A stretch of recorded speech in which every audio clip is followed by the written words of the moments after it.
People, 7.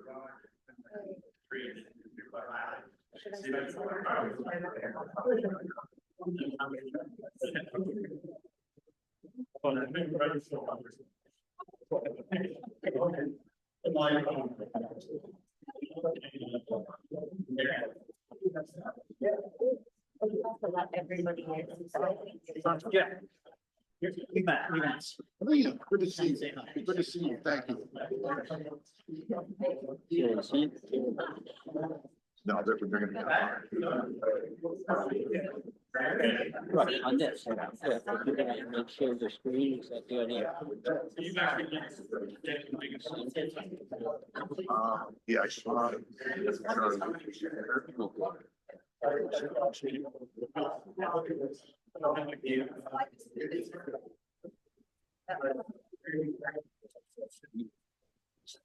So, Yeah.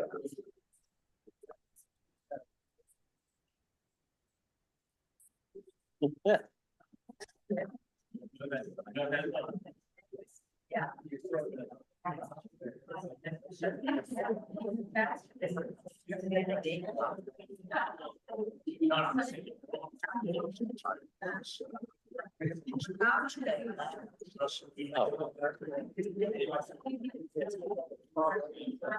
You can do some of those lists, even people that not but you. You know. So you look at all the people. I know, he's still letting them in. Yeah. Makes it easy when you don't have to come down.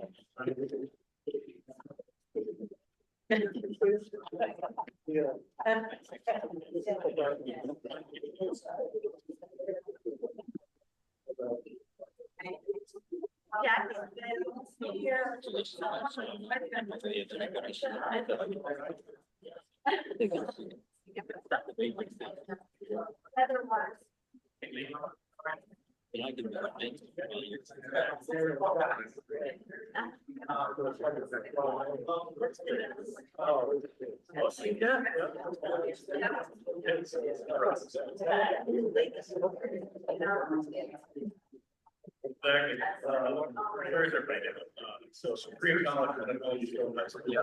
And Those are our, that's.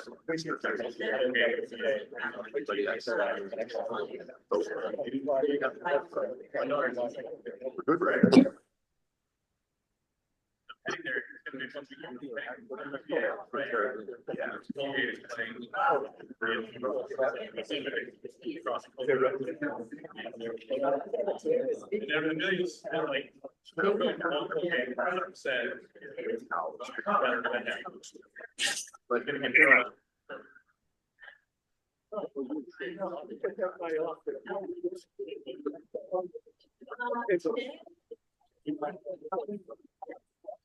Yeah, you know, it's funny. Yeah.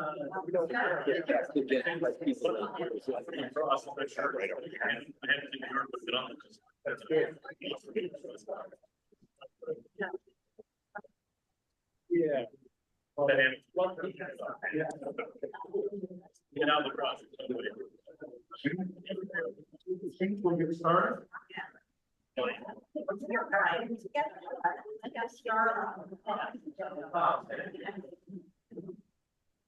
Thank you all for coming. I just want to talk for a little bit about the format of how this meeting goes. As some may or may not know, it's not a town meeting. This is an informational meeting. It was not noticed. It was not registered with the town clerk. There'll be no motions. There'll be no action taken tonight. For those joining online, please stay muted until recognized. Once recognized, please state your name and town of residence for the record, and then you'll be able to ask your question. If you've attended in person, please raise your hand. When we recognize you, come up to the microphone. I'll explain now why we need to do that, because we have the owl and it centers on the voice, and that will put it so everybody on the screen can hear it. To begin, there'll be a presentation by Tara Visualis, followed by a Q&A period. Tonight's meeting is informational only. Again, there'll be no motions made, no actions taken. When recognized, please keep questions relative to the Tara Visualis study. We're not here to advocate, to comment, to opine. If and when it's decided that further action is needed, that will first go to the 3 towns boards of selectmen, where anyone will be able to speak at those. It will be followed by the 3 towns holding individual town meetings where you would be able to give an opinion, give a comment, advocate for it. That's not what we're here for tonight. This is to learn about the study on Lake Heritages. Okay, thank you.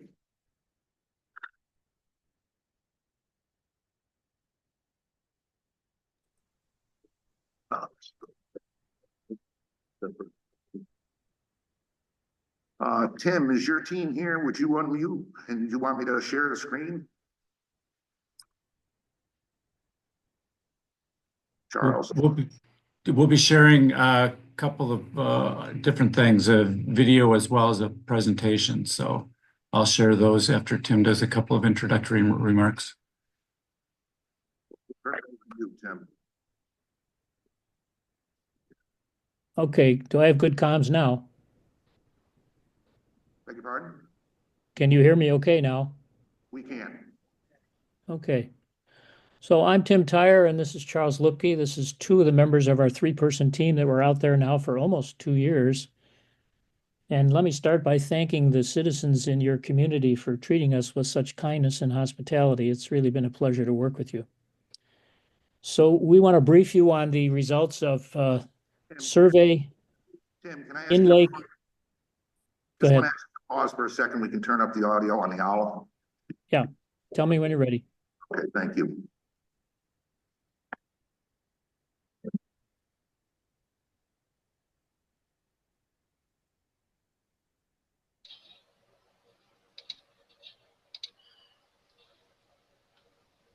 That was loud.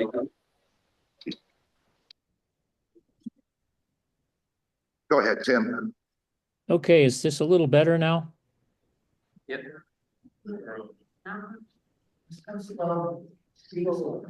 Go ahead, Tim. Okay. So for those that didn't hear me on the first run, I'm Tim Tyre, and I'm here with Charles Lupke, 2 of the 3-person team that worked this project out at Waramaug. And we wanted to start by thanking all of you.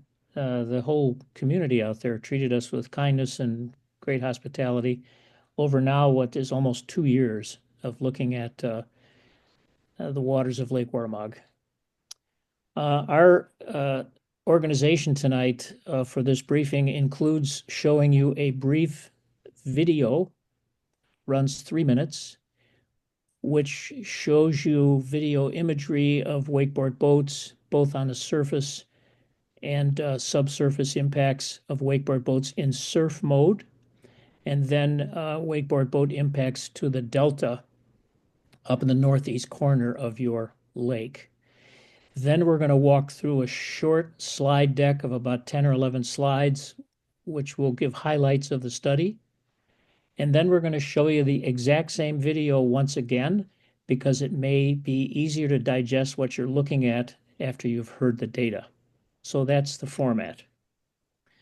And Charles is engineering the slides at our end, including the video. So if you want to start with that, Charles, we can get underway.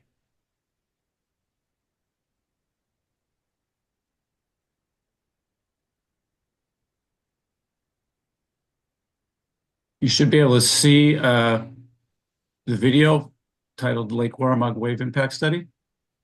We can. Okay, here we go.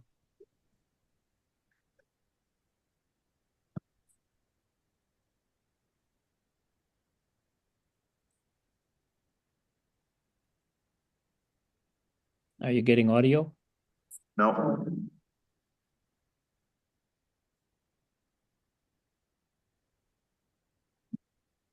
They're not getting audio, Charles.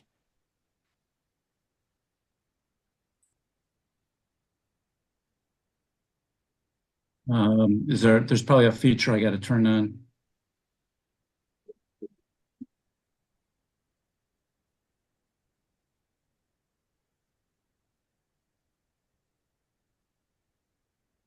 One moment.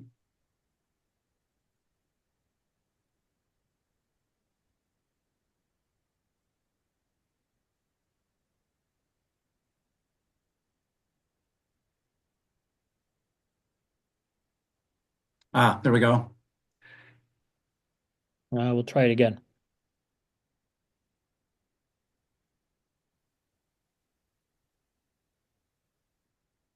You want to start from there you go. Lake Waramaug and the surrounding communities, in partnership with Terra Vigilis Environmental Services, have completed an in-lake study including propeller downwash, wave propagation, and wave impacts along the shoreline. Science-based studies utilizing aerial, surface, and subsurface videography visually capture and show the impact of wave-enhancing boat activities to lake shorelines, lake bottoms, and water quality. What you see is a sequence of synchronized events demonstrating wave propagation from various camera angles, including aerial views and surface perspectives of the lake. In this video composite, we see a wakeboard boat in the upper left at 500 feet from the shoreline. In the lower right, we see a ski boat traveling past the dock at 100 feet from the shoreline. Both boats significantly impact both the dock and the shoreline.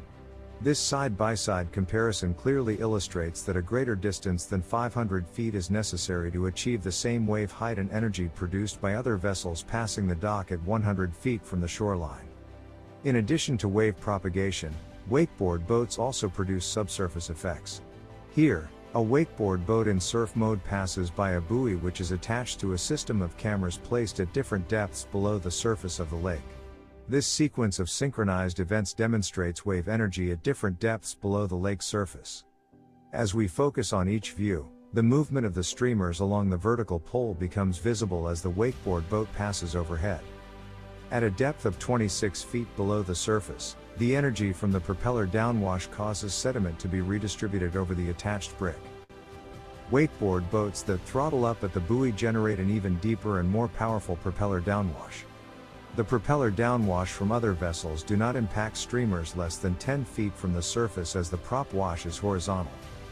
In this view, a wakeboard boat in surf mode passes by the delta. The boat generates a wave that has a substantial impact on the delta. In this synchronized, 4-quadrant view, we observe a sequence of various perspectives as the wakeboard boat moves past the delta. As the waves reach the delta, the scrubbing and movement occurring above and beneath the surface disturb the sediment, reintroducing both nutrients and toxins into the water column.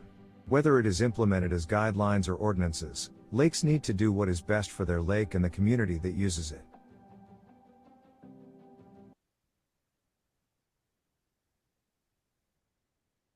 Okay, now we're going to walk through the briefing we have and just ask you to keep all that video imagery in top of mind, and we'll go through it again when we complete our briefing. So if you want to pop up the briefing slides, Charles, we'll get started. And we're set up to take questions at the end of this if you wish.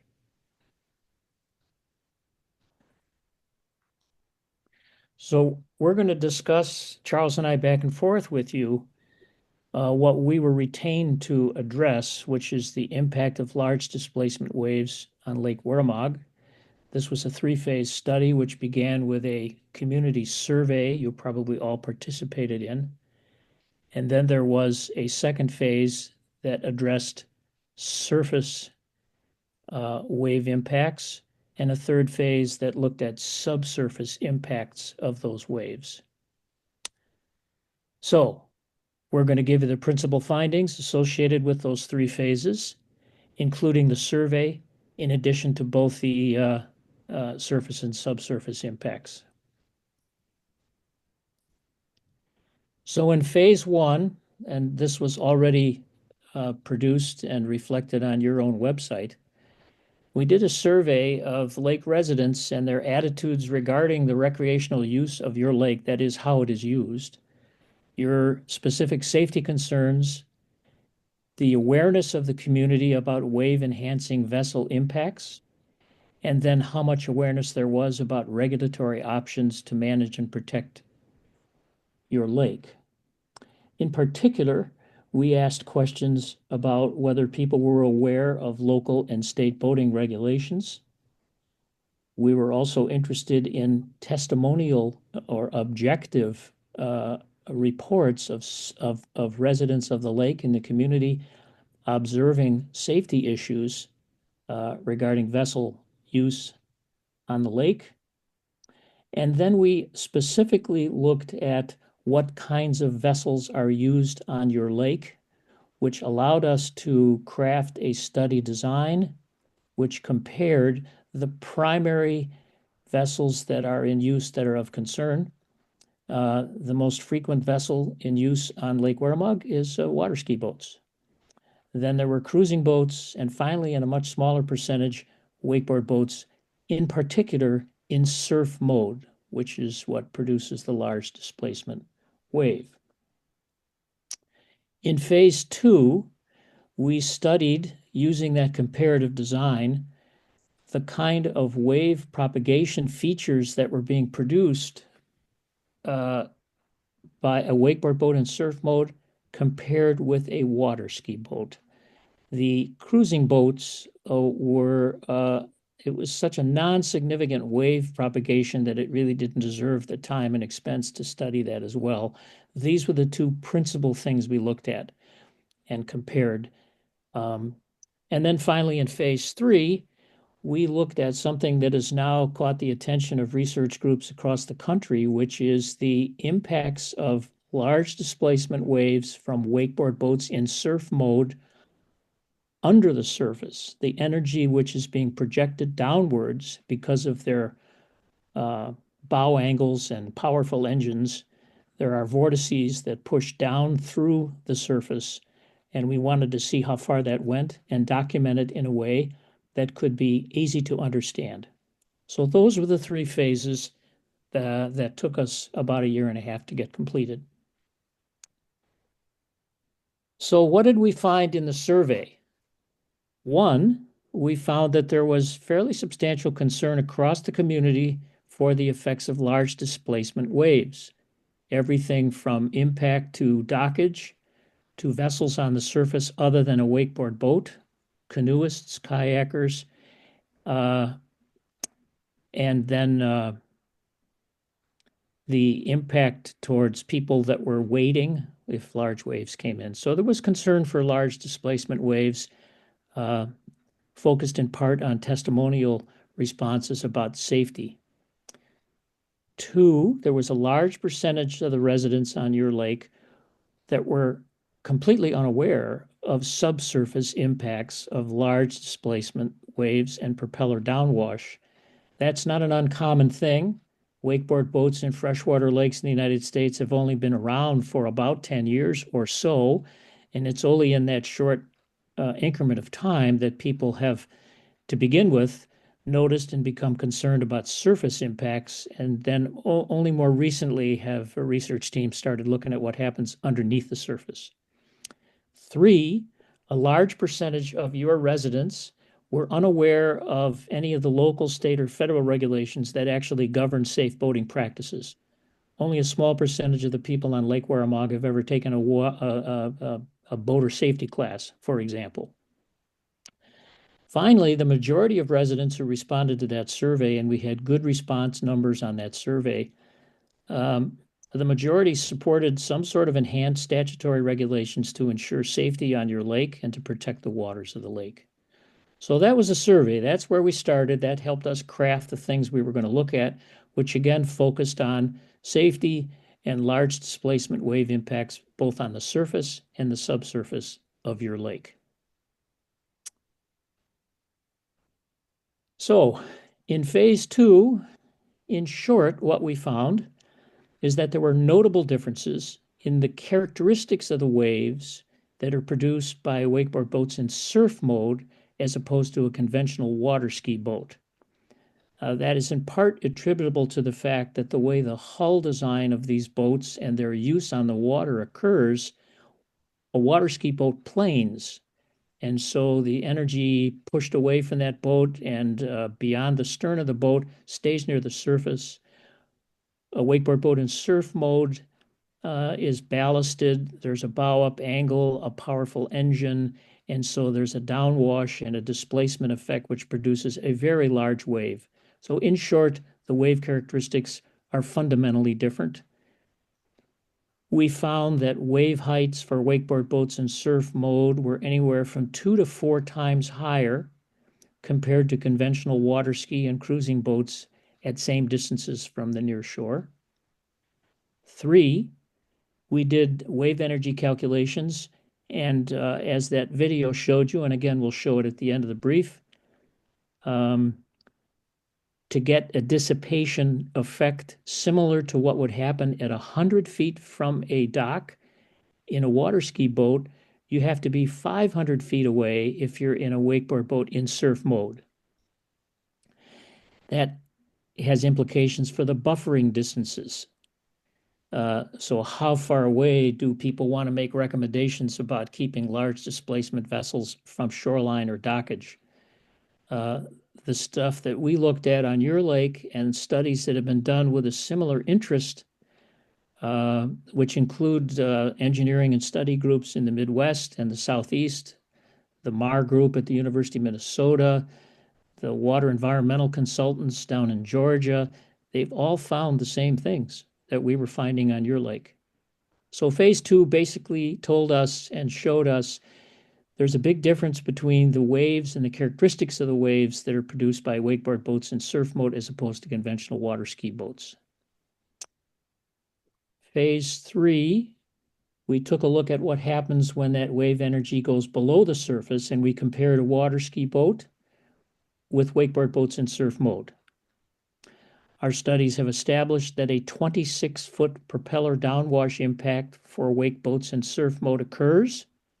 That is not something that occurs with conventional water ski boats. They only go down about 8 or 9 feet. Deep water videography, we had submersible drones and cameras placed, have established that there's impacts to the bottom that include redeposition of sediments with nutrient release, including phosphorus. We didn't study the chemistry implications of that. We just observed that as an effect. Again, this is wake boats in surf mode. That impact does not occur with conventional water ski or cruising boats because their energy vortices off the propellers do not go down any more than about 8 feet. Our studies also established that thermocline penetration, which is a temperature gradient in a lake, typically around 15 to 18 feet, was penetrated by the propeller downwash from wake boats in surf mode. That impact does not occur with conventional water ski or cruising boats. We did not address the implications of what that does to temperature cycling that's not natural. The bottom penetration data that we found was similar to studies that are now occurring nationwide. And if people are interested, we can give you references to those studies. So we made a series of recommendations about things to be considered by the leadership of your community. One, to develop and establish some sort of management procedures for large displacement wave action impacts on your lake.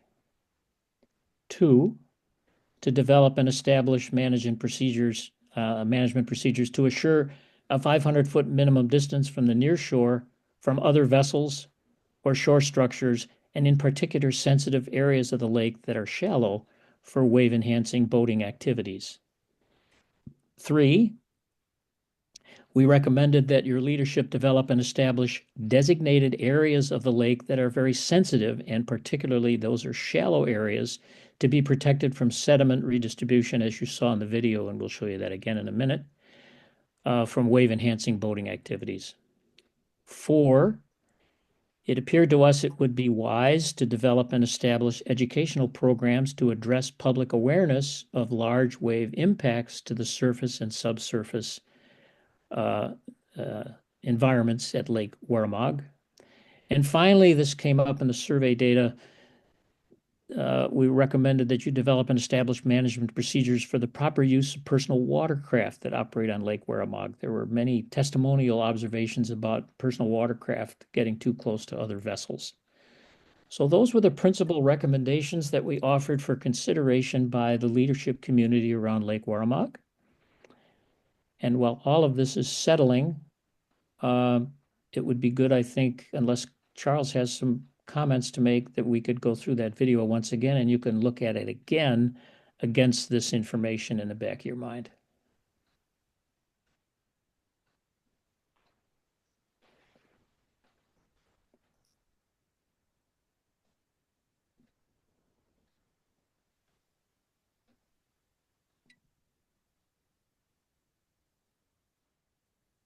Waramaug and the surrounding communities in partnership with Terra Vigilis Environmental Services have completed an in-lake study including propeller downwash, wave propagation, and wave impacts along the shoreline.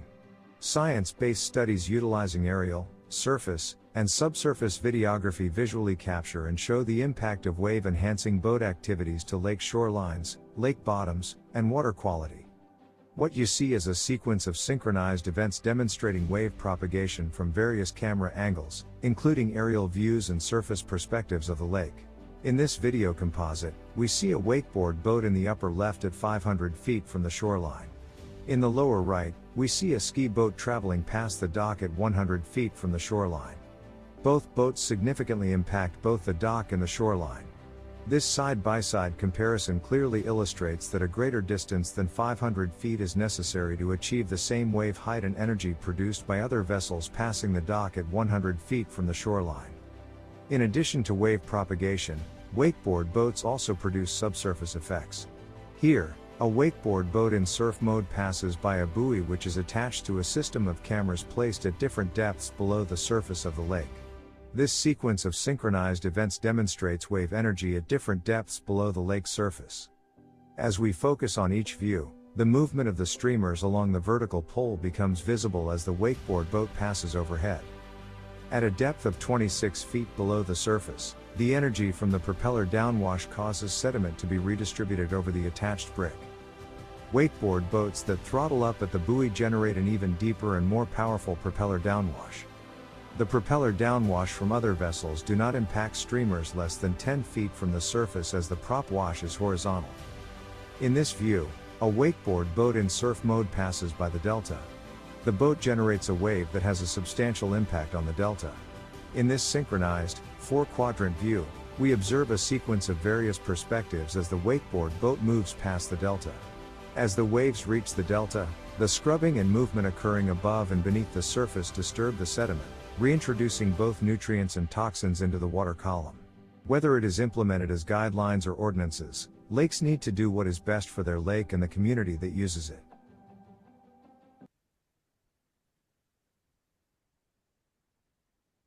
Tim, Charles, thank you. I think now we'll open it up to a Q&A. We can start online. Keith, I saw you had something in the message box. Can you unmute? I can, yes. Thanks, Jim, and thanks, Tim and Charles.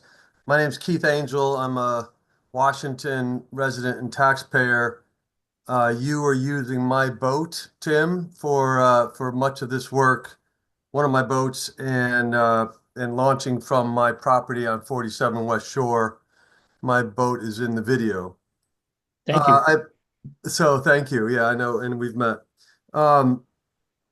A couple of questions. How did Terra Vigilis and in this report take into consideration water quality overall over the last 20 years or 10 years or any time period? Did you measure, or besides the phosphorus readings, I guess down low, did you look at water quality in any way? We did not, sir. We were not tasked with that. We were looking strictly at large wave displacement impacts. At portions of the study, we had some support from the Lake Waramaug Task Force, and they had sensors in the water, and that included, as an interest of ours, was there a phosphorus release? And we did capture a phosphorus release, which was fairly substantial. We were careful to note in our final report that was not a focus of the study.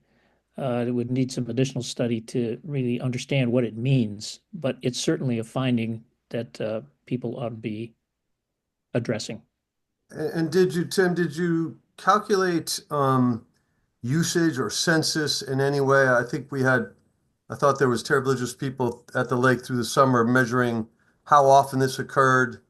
Is there any census data that you published or have from the study?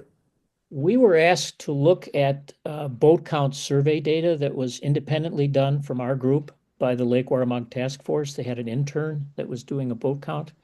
And we've been asked to look at that so we can configure that data so it's easy to understand. That's still in process. It was not included in our report. It really wasn't part of our task.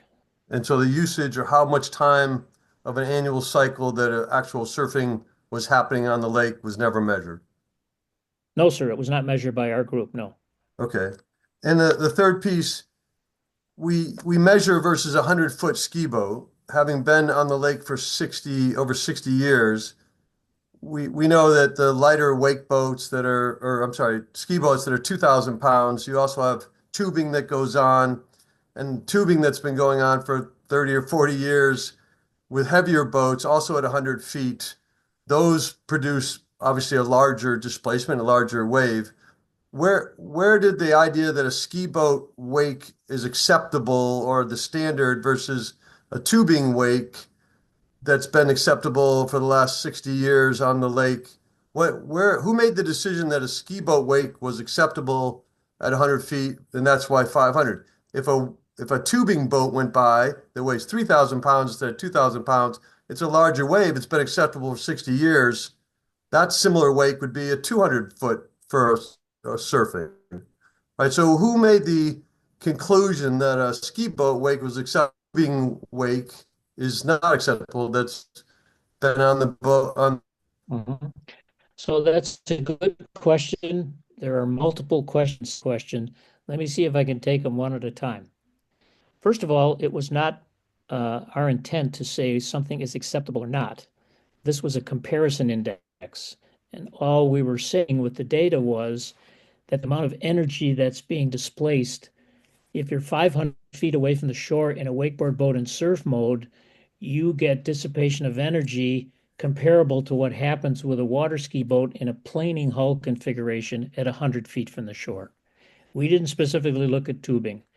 That's one. Two, the configuration of a traditional contemporary wakeboard boat in surf mode is a very different animal. They're heavily ballasted. They have very powerful engines. The deck angle on the bow is 15 degrees plus, and so they're only moving at 7 or 8 knots. So they are producing a fundamentally different wave than a planing boat, which would be a ski boat, and even a ski boat pulling a tube. They're still planing. I hope Agreed. that answers your question. Yep, I got it. In the video, you referred to toxins being released when the wash, my boat went over close enough to the delta. Right. What toxins did you measure in the water that were being released that you reference? We did not measure toxins. We simply assumed that sediment collected over many years from that drainage sucker brook would have all kinds of interesting things in the sediment. And our observations are simply that at that shallow water, which is pretty sensitive, the scrubbing effects of those waves are going to release that material, whatever's in there. The Lake Waramaug Task Force, the science group, may have very good data on what exactly is in those sediments.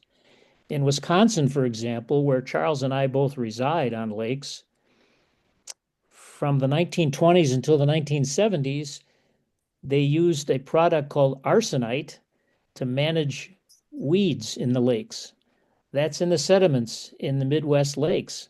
And we certainly don't want to disturb that stuff. And when you do disturb it, it gets into the phytoplankton and then the food chain for fish, and then people eat fish, and it's a carcinogen. So there's things in those sediments, depending upon the part of the country you're in and how they've handled weed management or any other things coming down that little stream, that are laying in that soft sediment that's sitting there in about 3 feet of water. Yeah, I have more questions, but I'll cede to Bruce and Ben and others. Thank you, Tim. You're welcome, sir. Thanks, Pete. Is there anyone in this room that would like to give someone an opportunity? Sure, come on up. Would you come up to the mic? Just state your name and town of residence. Okay, no pressure. I have a bunch, so bear with me. I'm Jackie Levin, a resident on the lake and a tap there. So I'm curious first about the survey. I guess it was conducted in 23, is that right? Sorry. The survey was conducted in 23, is that correct? Yes, ma'am. How many people took part in the survey? That survey was distributed to 200 plus on-lake residents and 3,200 citizens living in the community that surround the lake, Kent, Washington, and Warren. How So a total N of 3,400. Right, how many people answered the survey? Could you repeat the last? She wanted to know how many, people answered how the many- survey? how many people answered the survey, Tim? Yeah. So a very high percentage of on-lake residents answered the survey, in excess of 70%. Off-lake residents, 759 surveys were returned for analysis purposes. Typically for survey work, if you get 30% plus, you've got something you want to talk about. So the people who are actually living on the lake, in a large percentage responded to that survey. The people off the lake, that's about 24%, I think, of 3,200. On the lake, I don't recall getting the survey. I'm curious how you disseminated the survey. We did. It was I mailed couldn't out. understand the question. She lives on the lake and didn't receive a survey. She was wondering how it was disseminated. It was It was, How was the mailed out. survey It was, disseminated? we had it on the town website as well. Right, but did you hand it to people in their mailboxes? we don't know. No. It was So not as a resident on the lake, you're not sure that they got the survey? No, But people have filled out the survey more than once, no, one time. one time. Didn't each couple of also show up on the? Mary, it did.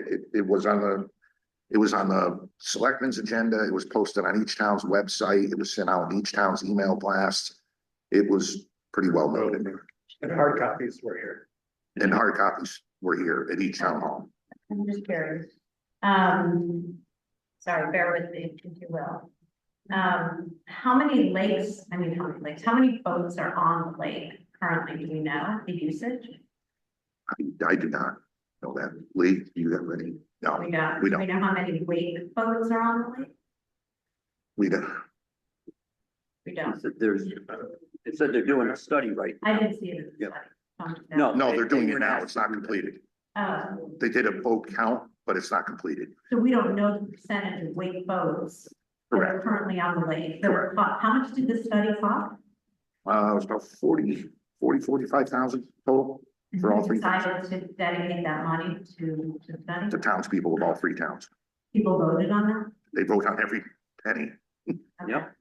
I'm just curious. So you voted on a study that didn't. You vote on a town budget A town that where the budget study that is correct. specifically dedicated to wake boats. No, How did you decide 40,000 was going to the study? because we support the interlocal. There was residents that brought forward a concern of deterioration of the lake water, and we deemed town leadership of all three towns that it was important to do, to find out one way or another. Okay, and how did you find the company that did the study? We were familiar, we did online research. They had done studies in Midwest states, so they were relatively well known there. Are they the only company that does these studies? No, there was Did you interview a few? one more, two more. Did the interlocal, Lee, interview any? I wasn't involved at that point. John, did we interview anybody else? We didn't interview anybody else.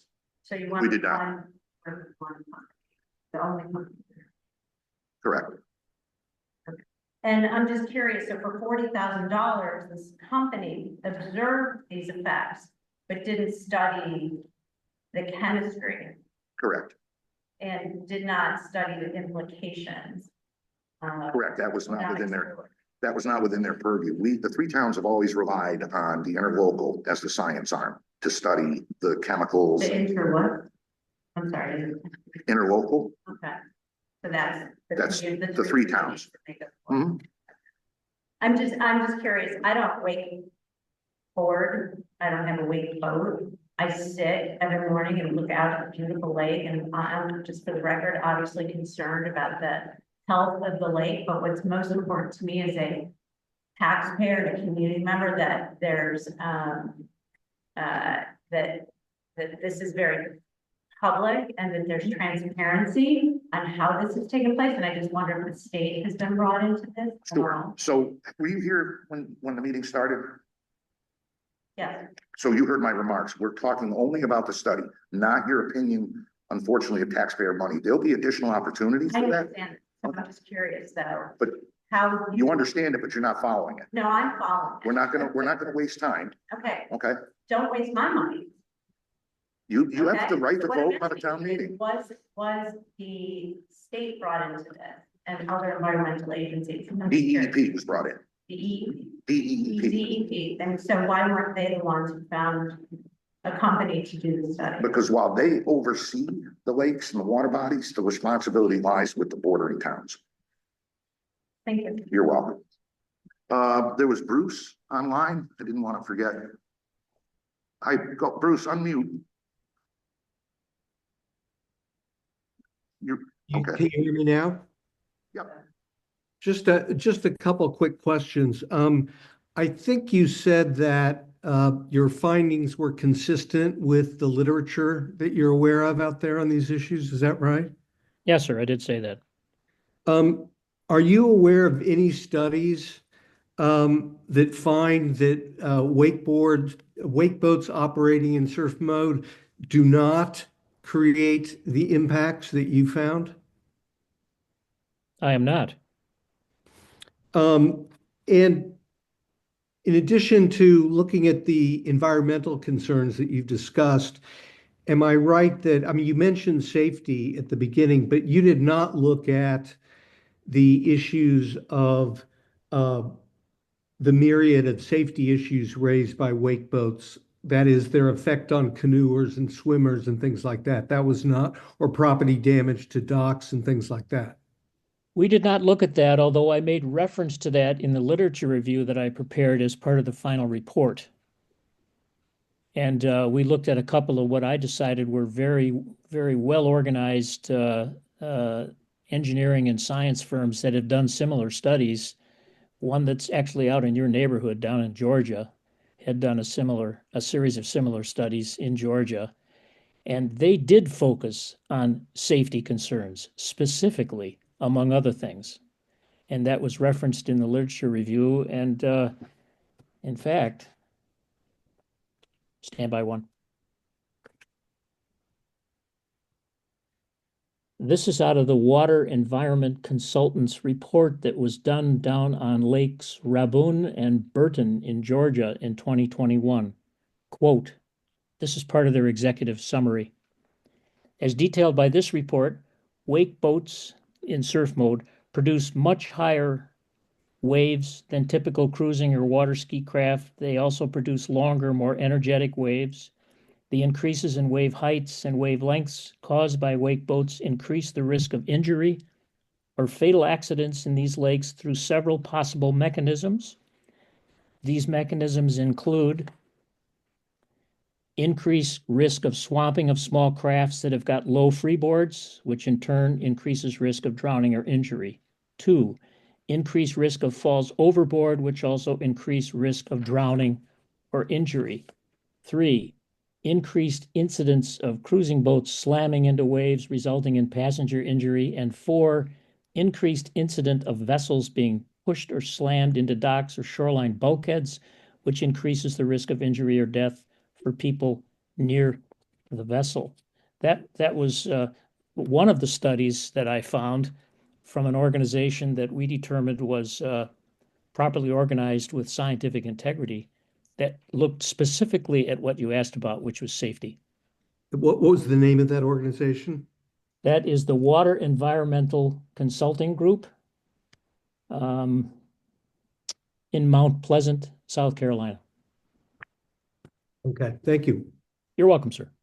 And Tim, maybe as a follow-on to that, and maybe you can elaborate on this a little bit more, is one of the things with this is in identifying and establishing buffer distances is having the space for those types of, vessels, paddle boards, kayaks, canoes, to have adequate space near shore that they're not going to be as impacted from a safety standpoint, because they're going to be at a further distance from where sections of the lake. Part of the Water Environmental Consulting Group study that was done on Raban included suggested operational measures. So just as we recommended for Lake Waramaug consideration for management of specific things, they did that as well. And in particular, they were looking at limiting the installation and the amount of ballasting done in wakeboard boats in surf mode, limiting wake surf mode activities to the middle portions of the lake, far away from the shoreline. Putting signage up where wake boats were operating to minimize their wake, and engaging in outreach activities to educate lake residents on the impacts of these large displacement waves so people could be courteous to one another. Thanks, Tim. I want to go back to the in-person. Linda, do you want to just up by the mic, please? Yeah. I just wondered if we could get links to those studies. I think that it would be interesting for us to see another group of what they found, because while lakes are different, they have more similarities, and I think it would be reassuring to those of us who read your report. We're so happy you've been working with us, but I think it would be informative if we could see another one or two. Tim, you could send those to us? I certainly will, and I think we made reference to this set of studies in the reference section of the final report, but I will see to it that you get a copy of this. Yeah, it is, and those references are in the appendix of the final report. And there was Kate online. Kate, do you want to unmute? Sure thing. Thanks all. Thanks so much. And thanks for the attention and care for a beautiful lake. I live on the lake, know many of you and love you all as neighbors as well. A couple questions as I've been following this closely, as so many of us have. With this study, I'm hearing the focus is a lot of water quality, the conversation about sediment being stirred up and toxins being stirred up. As I have joined many of these meetings in the past, the concerns raised were about impacts to the shoreline of the waves. And there was often references to erosion and concerns of, I remember even some of my neighbors talking of concerns that ducks that often live outside their home aren't there as often, not referencing water quality per se. And so my question is, how was it decided that the focus of the study was narrowing more on water quality than the concerns that my understanding was what the concerns that were raised that sparked this whole conversation to begin with so long ago? Perhaps I wasn't as clear as I should have been at the beginning. We were specifically asked to study the characteristics of large displacement waves on your lake. We were not asked to study water chemistry. You have the blessing of the Lake Waramaug Task Force that does water chemistry studies and has for many decades, I believe. They have a huge database. But we were specifically asked to describe what's happening with these waves. And so that's precisely what we did. And with that, did you calculate erosion and impacts to shoreline? No, ma'am, we did not look at erosion. It would be a secondary implication. There are other studies that have been done in the country that have looked specifically at the other things you've mentioned. So there are concerns in studies about impact to fish habitat in shallow areas. There's studies that look at waterfowl impacts. Mm-hmm. One of your neighboring states in Vermont has spent a fair amount of time looking at all of those additional impacts. So our focus was exclusively on large displacement, wave effects, surface and subsurface. I've heard reference to lakes in Wisconsin and lakes in Georgia and now lakes in Vermont. Is there evidence that there's, I mean, the reason that I believe that we wanted everyone wanted this studied and focused on was, I think everyone can agree that every lake is unique, the topography, the ecology, the water, everything that's in every natural lake is unique, which is what makes them so special. I'm wondering how we appropriately apply findings from lakes in Wisconsin, as you were mentioning, toxins you were concerned from runoff of whatever, how we apply that to our lake. Yeah, good question. So you're absolutely correct that the topography of a lake has a lot to do with the impact of large displacement waves. So if you're in a lake that is very shallow, there are many inland lakes in Wisconsin which are shallow, 10, 15 feet, that's it. Wakeboard boats in surf mode are very, very impactful on lakes that are that shallow. Waramaug is not that shallow. It has sections that are quite shallow. The other consideration in lake characteristics is the slope on the shoreline. So portions of your lake have a steep slope with pebbles and rocks. Other portions of your lake do not have a steep slope. They have a gradual slope with extended shallow water. And so those characteristics of your particular lake have differential impact. So, for example, if wakeboard boats in surf mode, as an example, are operating in very shallow water areas, you've got sensitivity to the bottom impacts that would not occur in a lake which is deep all the way around with steep shoreline. Other portions of your lake that have got steep shoreline don't have as much scrubbing effect in terms of plant life, fish habitat, etc. But the energy from these waves have a surface energy component that pushes the wave up by displacement. They also have a subsurface energy impact that pushes the energy down. And so as it moves out, when it's propagated, if it gets to a section of the lake which becomes shallow, the energy which is below the level of the water is pushed up by the bottom. And so what can appear to be a wave which is gradually disappearing will suddenly reemerge because the bottom has essentially pushed the energy up.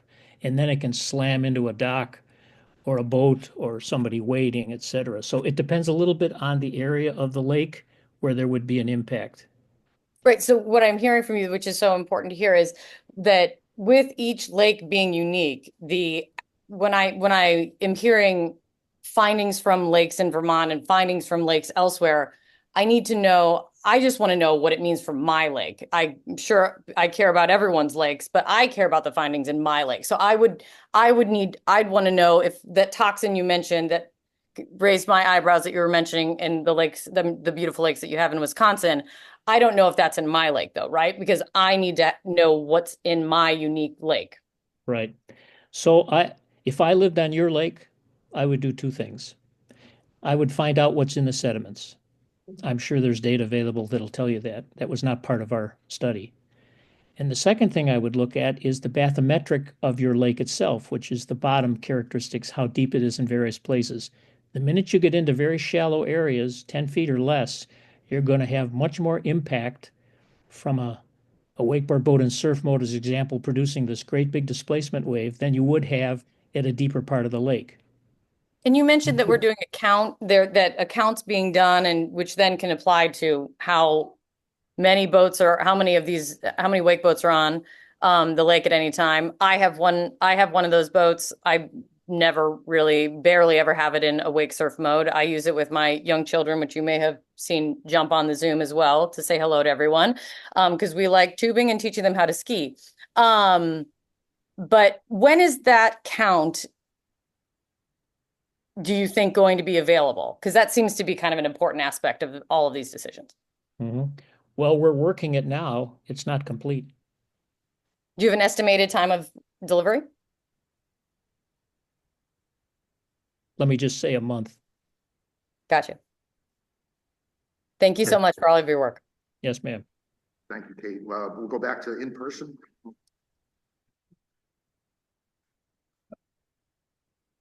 And online, next will be Laura, then we'll have Mark and Benjamin. So I didn't forget you. Good evening. My name is Sherman Baldwin. I learned to swim in the lake 50 years ago. My wife and I recently come back to the community and bought a house on the lake. Speak to the microphone, please. Sherman, you can tip that up a little bit and get a little closer. There you go. I thought I was. Thank you. Sure. I learned to swim in the lake 50 years ago. My wife and I bought a house 3 years ago on the lake. I'm very excited to be back in the community. when were the selectmen first contacted about this issue, to explore this issue? 2 years? Yeah, 2 years ago. Sherman, I'm not exactly. Well, the survey was done in 23, right? So weren't in the fall of 23? Probably before that. It came up first at our sustainability committee meeting that people had some concern about what was happening on the lake. And we raised that with I'm on the board of selectmen. We brought it to the board of selectmen. Had to be earlier, quite a while before the survey, months before the survey actually went out. So at least a couple of years. Probably 22. Could have been. Yeah. I mean, I think an important point here is to consider the timing, and that the usage on the lake in 21 and 22 was probably higher than any point in 100 years, given the pandemic. So, I mean, I think it was. Well, anyway, yeah, that's an observation that I think is potentially important. For Tim, I didn't see any evidence of materiality in the report in terms of, the impact. A big wave is a bad thing, right? We all understand that it has bigger impact. But what's the evidence of materiality? Because the usage on the lake is very low. So 1,000 big waves is significant, but one every now and then really is not. What's the evidence of materiality? It was not a focus of the study. We were tasked to characterize the nature of these waves and their impact on the lake. We weren't asked to look at chemistry. You have a fairly robust archive of chemistry data on the lake, and I believe you have on retainer hydrologists and other lake subject matter experts who could probably tell you, well, if you have wake disturbances that go down through the thermocline and penetrate into the sediments and redeposit them, here's what the material implications for that would be. But I'm willing to bet you that if you're talking with scientists who focus in that area, what they're going to say is, well, we need to go do core samples and take a look at the chemistry changes to answer that question specifically. All we can tell you is, in a fairly compelling way, this is a very different wave, and it has very different characteristics about it, and it has both surface and subsurface impacts, often that are unseen, and now you can see them. So maybe as another point to the discussion related to large wave impacts is the fact that you have a wide, broad set of lake usage, all types of vessels, again, non-motorized, human-powered, long-distance swimmers. And so it doesn't require a lot of boating activity, specifically wake surfing, to still have a single wave or a single event create, safety concerns if they're not at adequate distances from where the waves are being generated. So I think if the study did not touch on materiality, I think that's a significant issue. And I think, Sherman, we get and Tim has referenced this several times, that science data, that information has been collected by Lee's organization for years. And I believe that shows consistent improvement based on the great work that the Lake Waramaug Task Force has done. So water quality over the last decade has continued to improve during, wake surf usage and other usage and other motorboats as well. That's actually not correct. Yeah. And again, Sherman, we're here to address the study, not to comment on. Understand. What is the evidence of a causal relationship between, wake surfing and any of the negative impact? I mean, that's the other thing, the materiality and the direct causal relationship.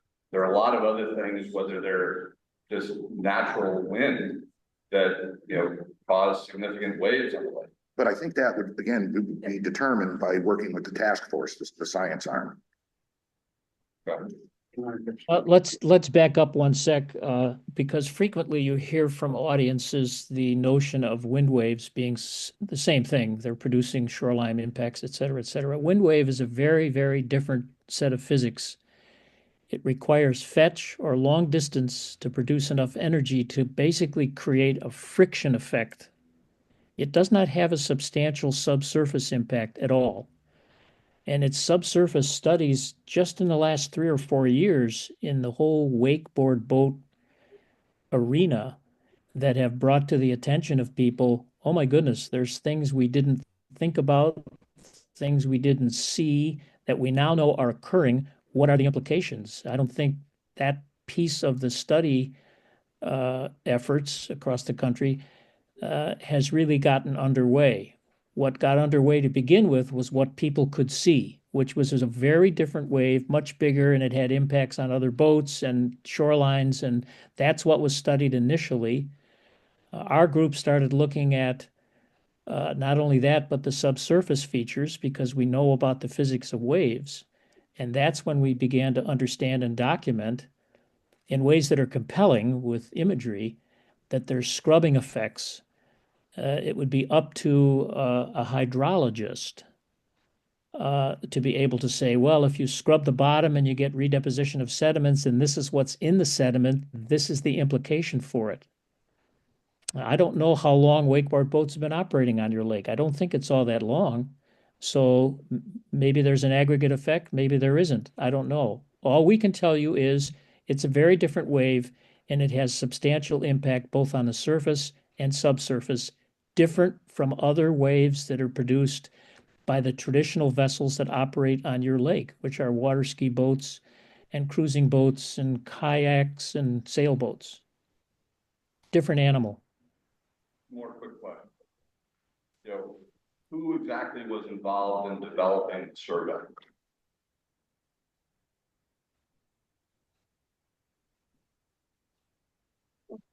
Tim, did you No, hear?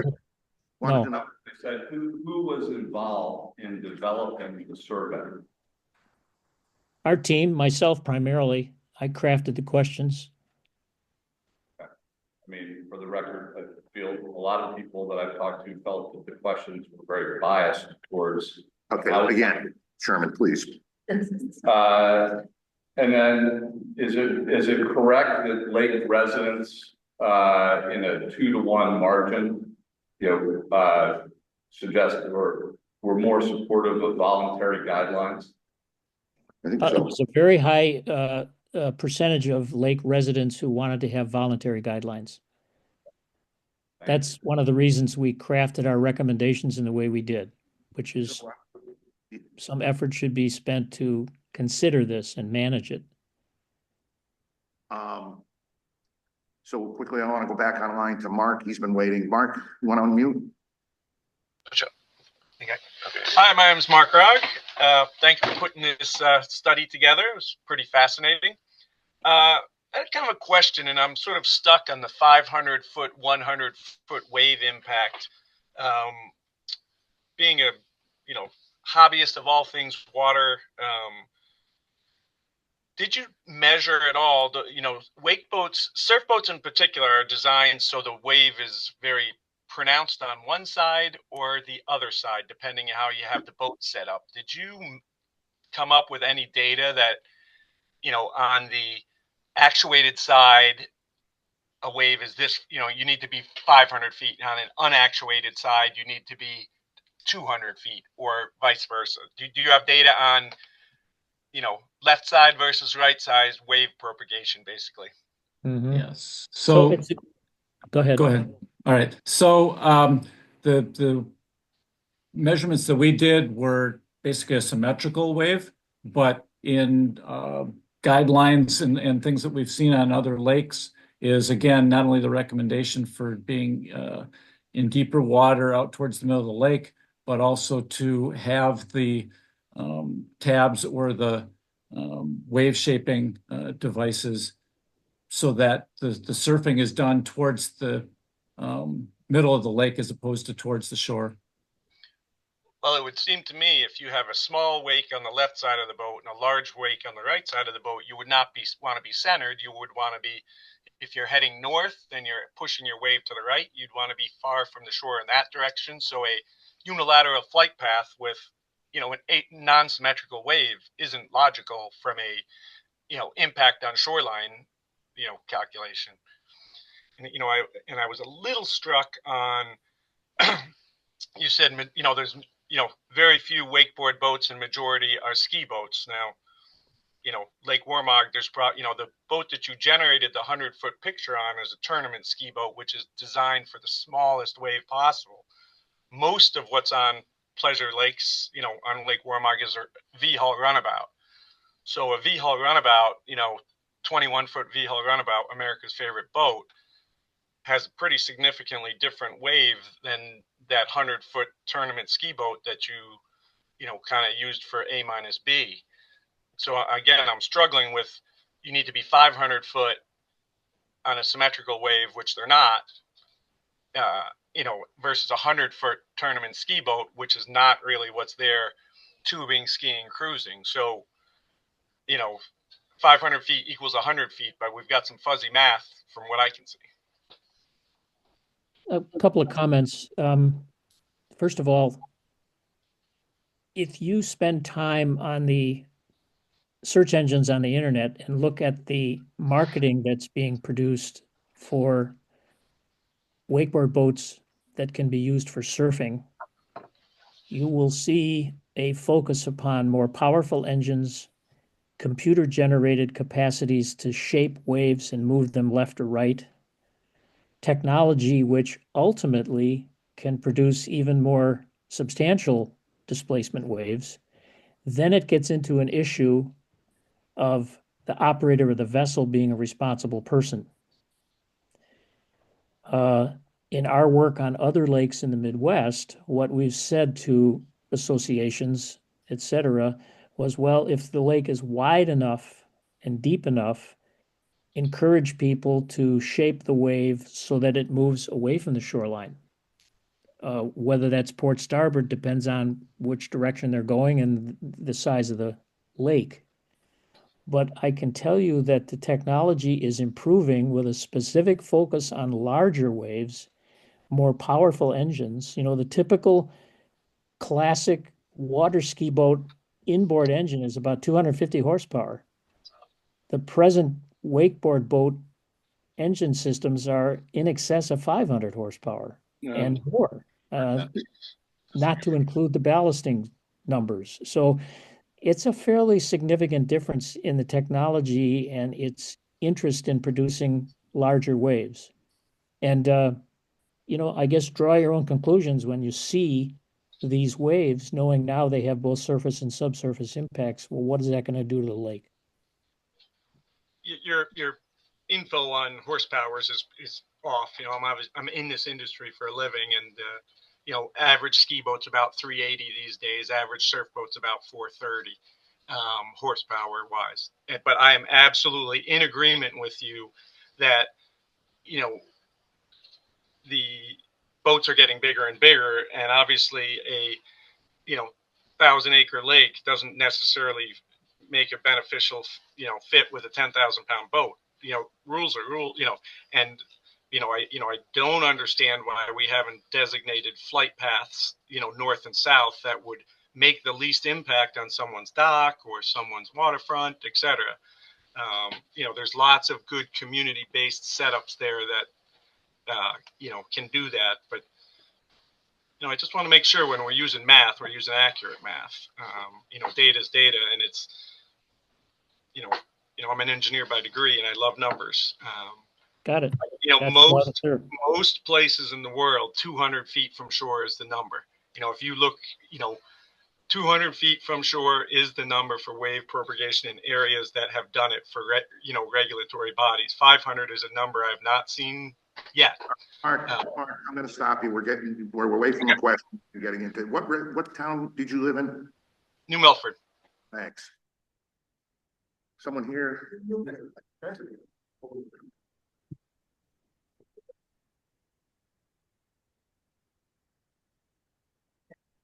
Everybody hear me okay? Jim, thank you, and I echo the sentiments. Thanks for putting this together. The open dialogue, obviously with the attendance, you can see there's a lot of passion for the lake and for this issue. My name is John Lancaster. My wife and I have lived at 244 West Shore Road since 2007. For all the reasons expressed here, we love the lake. It's a treasure. We'll do anything to protect it, including the users of it. A couple of questions for Terra Vigilis. Some of them have been addressed, but I just want to be 100% clear because there does seem to be a little bit of confusion. The scope of this study, if you could repeat it for us, Tim, was it just to study the implications of wake surfing, or was it more detailed to this to assess the implications of boats using wake surfing equipment at whatever displacement that a given boat might offer? Yeah, that's a good question. What we had available to us here were wakeboard boats that could go into surf mode by the design of the vessel. We did not look at, nor had we access to boats that had wave shaping devices that could be retrofitted. Those are out there. Our focus is to demonstrate that large displacement waves have the impacts that we've described. What vessel produces those is a function of what people can afford and what they decide to put on a boat. So it can either be retrofitted or purchased for that purpose. And when you guys talk about a big wave, what's a big wave? You'll have to repeat that last. I didn't get it. You want to, What qualifies as a big wave? What constitutes a big wave? yes. Well, I guess it's in the eye of the beholder. If you want to surf behind a wake surf mode boat, you're looking for a very large wave with a large floor to move around on if you're not a professional. If you're a professional, you don't need as much width in the floor to maneuver so that you can create something akin to an ocean wave. And those waves, depending upon what you look at, can be anywhere from 3 to 4 feet high. Okay, so 3 to 4 feet is big, and big is bad. Yes, yeah. Okay. And big can be created by a number of things: forces, displacement. Your suggestion or the findings of the study seems to be that the surf equipment either creates other effects or enhances big in a way that is detrimental to the lake. Is that a fair It statement? has impact. Our data suggests that it has impacts. We didn't specify what impact it has on the chemistry, what impact it has on the shoreline in terms of impacting the shoreline, pulling stuff away. We can tell you that these waves are being created and that they have specific effects, including scrubbing, for example, on the bottom. And that relates in part to the topography of the lake. So if you got a steep slope on one side and a shallow area on another, it has a different effect on the bottom. Fair enough. How fast, in the study and the video, how fast were each of those boats going? The wake surfing boat and the ski boat? Yeah. Right. So the wake boat in surf mode was operating at the traditional speeds that they operate, which is about 8 knots. That's about 10 miles an hour. The ski boat was operating right around 20 miles an hour, which is what they typically operate when they are pulling a skier. So we tried to replicate the kind of things that are typically done with those vessels. The PWC. Personal watercraft. Is that a kayak? Jet ski. Jet ski. I didn't hear an answer. And Tim is this Lake Waramaug action item. This is your report, Tim? The one that he had on the slideshow, Yeah, Chad? there's something- Yeah, that's part of Tim's. That's all their work. Yes. Okay. So in the fifth statement on the summary action items, can you help me understand, Tim, why you are suggesting that we need to develop and establish management procedures for proper use of PWC operating on Lake Waramaug? if the scope of your study was to study the implications of surf boats? That finding was a function of the survey that was done, where people gave us testimonial evidence on open-ended questions about observed safety issues. And that was a repeated area where they saw personal watercraft getting too close to other vessels. That's why that's there. Okay, so your position is that this is something we should do. And you're just expressing that as a gratuity in addition to the scope of your formal work. That's It was part correct. of the phase 1 survey. These are action items. These are Terra Vigilance's action items. Right, but they were derived from the survey, John, not. Again, Jim, the survey covered all sorts of things, safety. Yeah. Water clarity. We've agreed that the boundaries of this discussion and their work is wake surfing and the implications thereof on the lake. Yeah. So I'll repeat my question.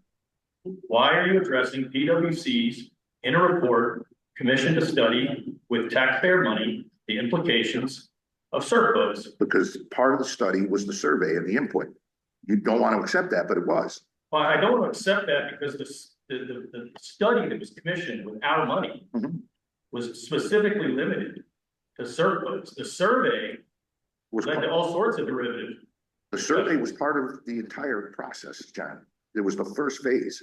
We had a process that led to the decision to hire an expert for a narrow scope. I thought. No. Did we not? The survey was part of that process. The And study, which resulted in the action items. right. The survey was part of reference to PWC, and I'm asking why. because the survey was part of the study. Okay. And that's your position. Absolutely. And Tim, that's your position.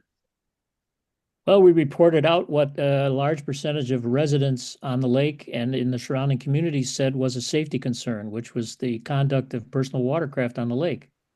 And that's why it's there. Study that?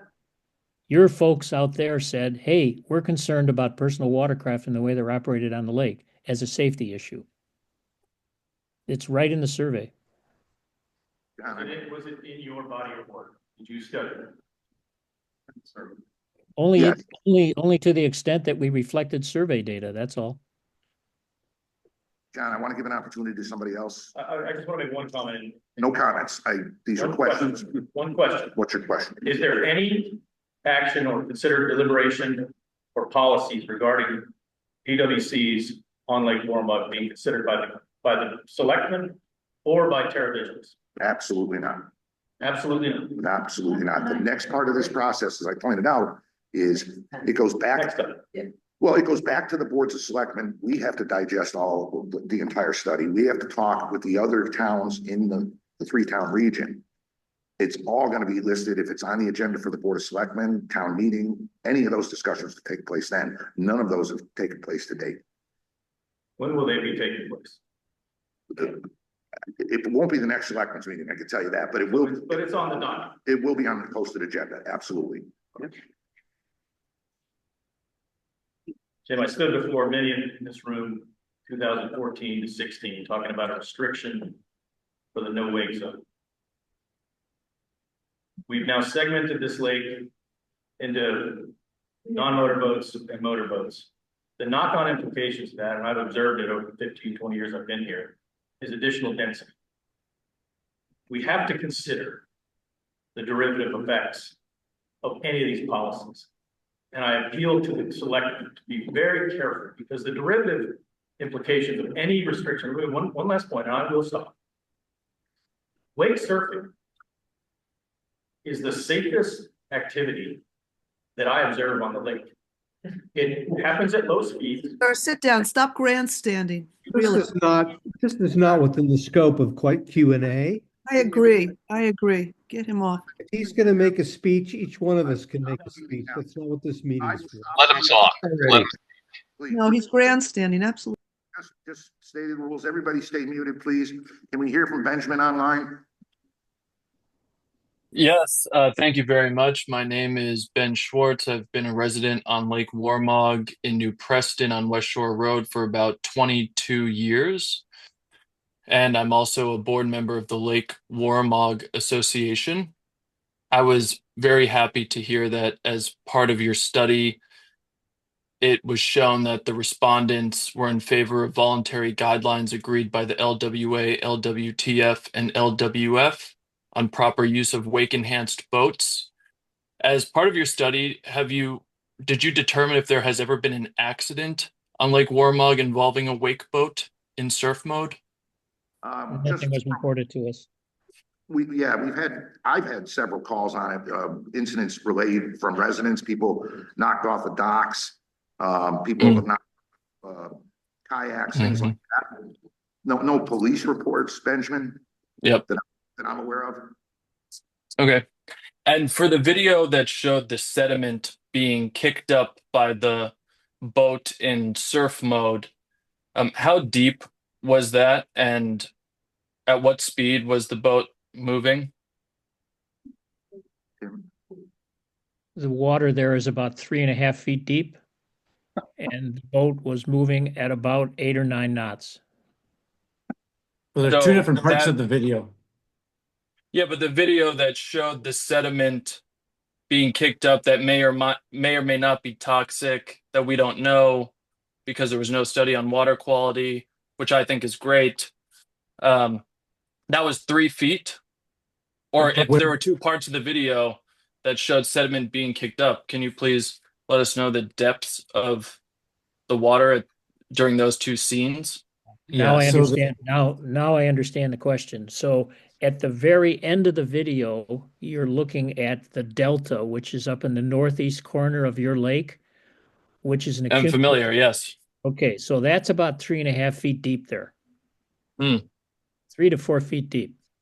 So if a wake boat was, call it 200 feet from shore in surf mode going 9 miles an hour, do you expect, in your expert opinion, the same effect on the sediment as shown in that video? It depends on how shallow the water is. There is a scrubbing effect. Do you know the average depth of the water that is 200 feet from shore around or on Lake Waramaug as part of your study? Well, you'd have to look at the specific bathymetric for your lake. There are sections of that lake that have got shallow shorelines that extend out quite a ways. There are other portions of that lake where it's very, very steep. There'd be a whole different scrubbing effect. Yeah. Are you planning or have been commissioned to come back to fill some of the holes mentioned by other residents during this hearing? No, sir. No. Okay. Well, thank you. I enjoyed seeing your video, and if you do come back, I'd love to take you wake surfing because it's very fun, and we'll do it in. Okay. Go ahead.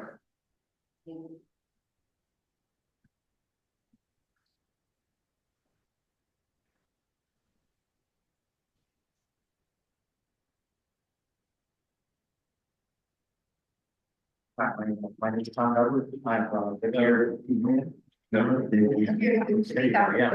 Right in there. Hi, my name is Tom Edwards, and I've lived here since January of 2023. I grew up in Brookfield on Canada Lake. Lived here until about 30, and then left the family job in back. Right. So, I'm engineer by trade. And I think like where I struggled with the study is just what is the baseline, so when you see a, 22-mile-an-hour ski boat compared to a 3,000 pound, I don't study, versus a surf boat at, let's say 6,000 pounds or 2,000 pounds of ballast, and you had, 8 miles an hour. Yeah, that's kind of like comparing a, Ferrari with a truck. I guess the question I have though, since I participate in all the sports on the lake that I can roughly think of, including swimming, surfing, and all that stuff, is for, I think it's Timothy. I surfed 3 ways. And I just want to understand, like, is one of them worse than the others? Right? One is I'll go on a friend in Mastercraft 190, which is a flat ski boat, and nobody's offended by this. A lot of my friends are bigger. So I just put a bunch of them on one side, and we ski. It's a flat bottom boat, we ski. Let's use 9 miles an hour as an average, or 9 knots, which is close enough, you know, for this. Let's surf, right? I can go out and that other weighs in and out, 3,000 pounds dry weight. Take now a 4,000 pound boat, non-ballasted, my boat, and I have all my friends and we're just going out, right? At 9 knots, all right, off plane, not surfing. All right, that boat's gonna weigh roughly 6,000 pounds. Okay? Now give me my 6,000 pound boat in surf mode, and I'm surfing. So what I'm trying to understand is if I'm out there on a 4,000 pound boat with 2,000 pounds of friends and people and what in it, and we're not surfing, we're off plane at 9 knots. But I'm out on a surf designed boat. And this is what I'm just trying to understand from a wave impact and propagation perspective. And we are surfing, right? Am I like, is one of those worse than the other? Is one better than the other? That's why I just don't understand it, because the baseline in the survey, and I'm hoping it's coming across clear. The baseline of the survey just has too many different types of boats with too many different weights at too many speeds for me to say, like, I could understand, your engineering data from one for the other. And I do actually understand the engineering data, that helps get that to the side. So to get that, just on that one, those 2 or 3 different scenarios, the 4,000 pound boat with 2,000 pound people at 9 knots, not surfing, is that as bad as a 6,000 pound boat? Does that go to the fact that what Tim had said before was the surf boat had the prop channel down? Correct. So it is that's the thing. So it's actually not just the weight of the boat. So then again, so it's not like weight surfing. That's the issue though.